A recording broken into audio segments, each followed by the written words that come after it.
دنیا میں ایک نام ہے جو سب کے درمیان بہت مشہور ہے لیکن بہت سو کے لیے وہ ان نون ہے۔ اس نام کو کہتے ہیں جیسس کرائسٹ۔ وہ بادشاہوں کا بادشاہ، الفا اومیگا اور کنگ آف کنگز۔ یہی وہ نام ہے جس کی وجہ سے کرسمس لوگ مناتے ہیں، اور آپ کو پتہ ہی ہوگا ان کی فیمس تعلیم، اپنے دشمنوں سے محبت کرو، اپنے آس پاس کے لوگوں سے محبت کرو۔ انہوں نے فرمایا کہ اگر تم مجھ سے محبت کرو تو ميرے حکموں پر بھی عمل کرو گے، اور یہ بات جو ہے وہ بہت فیمس ہے سب کے درمیان کہ یہ کون ہے جس کو ابھی تک یاد رکھا جاتا ہے اور جس کے بارے میں مسیح جس کو کہا جاتا ہے یعنی کہ کرائسٹ، یہ انونٹڈ ون جو ہے وہ کوئی سمپل انسان نہیں ہے یا ٹیچر سے اس کو مسیحا کہا جاتا ہے۔ یہ پرانے عہد نامے میں جگہ بہ جگہ خدا نے اپنے لوگوں کے ذریعے سے بتایا ہے کہ یہ جو ہے یہ اس کا چنا ہوا ہوگا جس سے وہ پیار کرتا ہے، اور اس کے ذریعے سے جو ہے وہ دنیا نجات پائے گی، جس کو سن آف گاڈ کہا جاتا ہے۔ انہوں نے آ کر اس دنیا کے اندر خدا کی تعلیم کو پھیلایا، خدا کی بادشاہی کی منادی کی اور معجزات کیے، اور ایسے معجزات جس سے آپ کی زندگی کے اندر زندگی اور خوشی دونوں آ گئی۔ تو اب ہمیں یہ کرنا ہوگا کہ ہمیں ان پہ ایمان لانا ہے اور ان کی اگزامپل جو دی ہوئی ہے اس کو فالو کرنا ہے، اور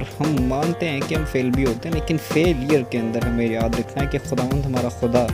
ہمارے ساتھ ہے، اور اس نے اپنے مسیح کے ذریعے سے ہمیں یہ سکھایا ہے کہ وہ دنیا کے آخر تک ہمیشہ ہمارے ساتھ ہے۔